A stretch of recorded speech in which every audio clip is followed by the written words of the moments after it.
Good evening, everyone. Funny story. I planned this topic for today. I wanted to talk about whether you're able to stay open while planning ahead. Um, and it's actually really funny because for the last few days I've been trying to not plan my days so much and just, I had a list of things I needed to do, but I just wanted to check when was the right time to do the right thing and see. I've been to the beach today. Can you see my hair? It's all poofy. So yeah, that is what that is what I've been trying to do. And the funny thing is, of course, that I just sat down to look at all the things that because of course there are things that I need to do that I cannot really get away with. Like some jobs need to be done, projects need to be finished. So I just sat down to look at my schedule and at least write down like, okay, so what do I have in, like, what does tomorrow bring? And what can I do? What can I do when? Like, do I need to make a plan, or am I gonna let it open again? And then I realized I didn't do my life. And I was actually like taking my planner and seeing, okay, what do I need to do tomorrow? Looking at my to-do list. That is actually the last thing I do on a day. So yeah, I was so open today that I completely forgot to actually check my to-do list. And this was the last thing on it. So I was almost there. So here I am. I'm sort of trying to get myself out of my already sleepy mindset and back online. But yeah, I did want to do it. I was like, I can do this tomorrow. And I was like, no, these are my Monday things, so I'm doing it. So the reason why I wanted to talk about this specifically, the need to plan your journey, or the question more like, can you plan a journey ahead? Can you write down for yourself where you want to be while you remain open? That's actually a topic that's been very recurrent. Like it has been a recurring topic in my life recently and in all the books that I've been reading. And I just want to give you a few examples. This is a more this is very connected also to my spiritual practice. So for example, lately, so I do these, some people know, like some people who follow me on Instagram, they know this, but I do these challenges, these oracle challenges or tarot card challenges. You can use whatever you want to do. And last month for one of the challenges, this Dutch guy who lives in Rotterdam, he does amazing challenges every month. And one particular card kept coming up for me. So this is the arrow from, if you like, I love this particular deck. It's from the Mystical Shaman Oracle card deck. This card kept coming up, and what this card signifies is, it's an arrow. So it's about aiming. It's about aiming, knowing what you're aiming for, and then once you set your intentions, let it go. Let it go and let the universe or whatever you believe in, let them worry about the how. You just need to know the what and the why, and then you let it go. And this is not my strong suit. I tend to worry about things. Like I know where I want to be, I know why I want to be there, but the whole idea that you just give up the how to whatever is out there and just trust that it will come to you as long as you take aligned action. That's something that I've been struggling with a lot this past year. So it was really funny that I got this, like, and not just once. Like I didn't draw it once. I drew this in answer to multiple questions. And then also I started rereading this book. It's one of those books you don't really want to read on public transport because nobody wants to admit that they're actually reading something like this. I don't know if you know Jen Sincero, but she wrote You're a Badass at Making Money. And it's really funny because it's a Master the Mindset of Wealth. It looks like the kind of book that, people read who are just like their only concern is getting rich.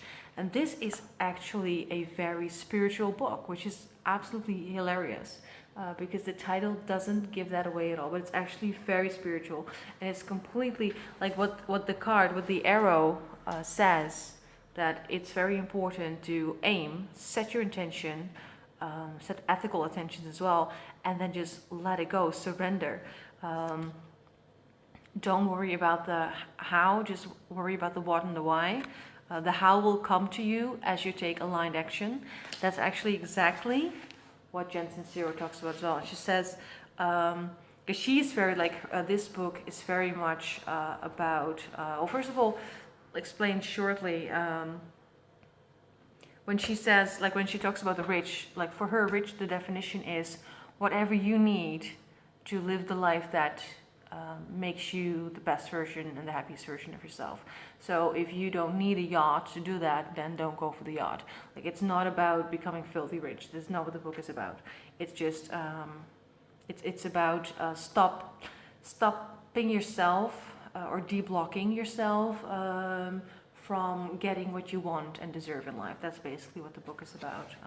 And I know I'm not the only one who has that, and I think it very well connects to writers as well. And actually, funnily, I recently got an ebook, a free ebook that connects the information in this book with the writer lifestyle. So how can writers, I haven't read it yet, but I looked at the index. So how can writers master that mindset of wealth, of telling themselves I'm allowed to be successful, I'm allowed to make money through my work. That's all in that book as well. So there is absolutely a huge overlap between what books like these are doing and being a writer, because success as a writer and becoming making money as a writer, that's also a mindset. That's also a mindset thing, and you really have to get to the point where you tell yourself it's okay. Not just tell yourself it's okay, but that you feel that it's okay to actually do this, and that's what that book is about as well. So what I find interesting about this, and this is one of my biggest struggles, and I'm assuming I'm not alone in this. Everybody who does law of attraction or whatever you will know this struggle, is that she's very strict in that you have to become really specific about what it is that you want. And that, of course, doesn't only go for money, but that also goes for the amount of books you want to write per year, the amount of words you want to write per year, the amount of hours you want to set apart in a year for your writing, your 10-year writing goals, your 5-year writing goals, your 3-year, 2-year, yearly, monthly.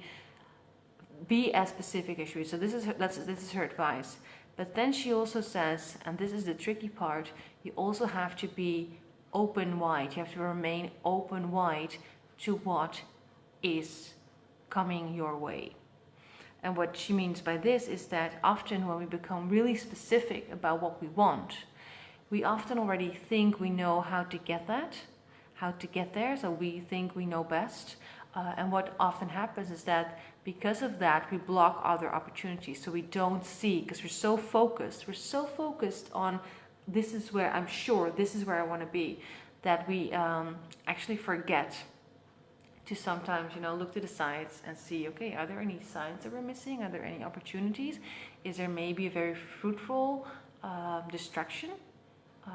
Or a little detour that will actually help me grow, or will provide me with the right kind of inspiration I need for this other project that I also want to write at some point, to connect back to the writing. So it's about planning, and that's how I came to this. That's how I came up with this topic for today.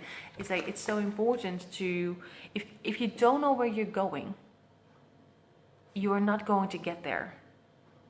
But if you know where you're going, but that is the only thing you know, it's the only thing you look at, you might limit yourself in terms of that. You don't stay open. You don't stay open what else is there. And also, and this feeds back into, for those who haven't seen it, the heart-to-heart conversation I had yesterday with Amy Tesukada. she said it as well. It's like we talked yesterday about the importance of figuring out like a writing process that works best for you. But Amy said one of the most important things about this is that you always have to stay open and be flexible, because what is your best writing process might change. It might change per season, it might change per project that you're working on.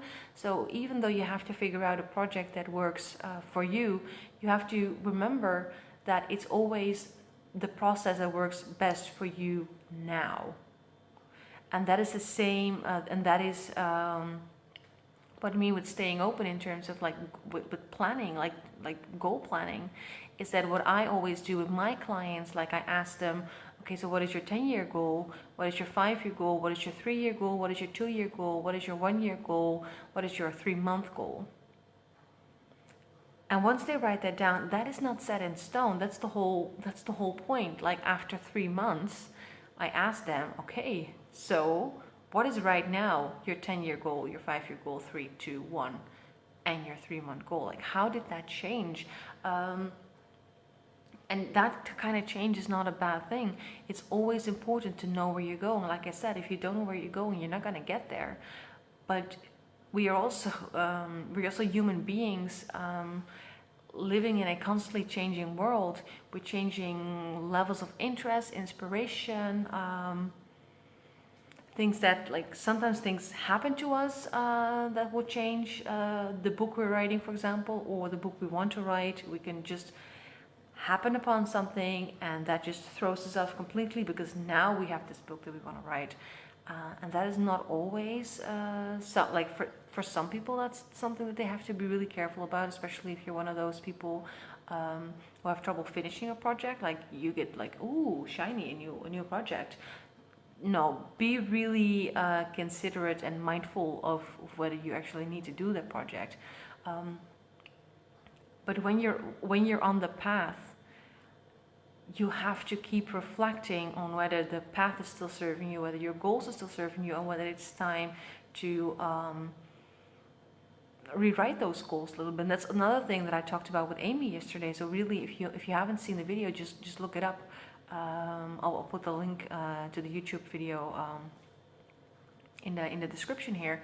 That Amy actually, we talked about the fact that Amy does a lot of reflecting on her writing process, and that is how she improves her writing process. And Amy said, well, maybe reflection is not for everyone. And I was like, no, the reflection is actually, if there's one thing I learned as a writing coach, is that reflection is everything, because it's in the moment that you reflect that you realize what is working for you and what is not working for you. And this is why with my long-term clients, I ask them every 3 months, what are your goals now? What switched? You don't need to know why necessarily, but like things do switch, and that's okay, as long as you take the time again to rethink your long-term goals, so that you can steer. Like you can sort of like, okay, I was going that way, but I need to go a little bit this way. So you can do that in time before, like if you don't do that enough, you might end up somewhere on the road and go like, wait a second, I don't think I was supposed to get there. So I think I need to like walk a few miles back before because I kind of lost my way. So that's another reason why it's so important to know where you're going, but stay open and don't get frustrated when in 3 months time, 6 months time, maybe 12 months time, you realize, okay, yeah, that was my goal, but now my goal is changing. And when I say a goal is changing, I don't mean that you go from I want to be a full-time writer to I no longer want to be a full-time writer, although that does happen. What I mean is, it could be simply the type of book that you're writing, the series you were planning, the time frame in which you were going to do it, how you were gonna balance it with your day job or with your family. All these, like everything, like all the goals, big and small, need reflecting and need a certain flexibility in order to keep us going. So that was what I want, and I still think it's yes, I'm still coughing. one day my throat will heal. Yeah, I think it's really funny that I did that today. Like I was like, I'm just gonna see where today is gonna bring me, what it's gonna bring me, where it's gonna bring me, and then I almost ended up forgetting about the live video in which I wanted to talk about that. So I think that's funny in and of itself. So just remember, like, the question I wanted to ask you is like, when you set your goals, like how open do you remain? Like how specific are you able to get?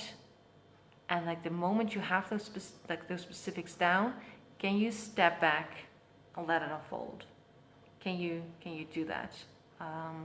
And then in 3 months time, maybe 6 months time, can you, like, wherever you write your goals in, whether that's like on a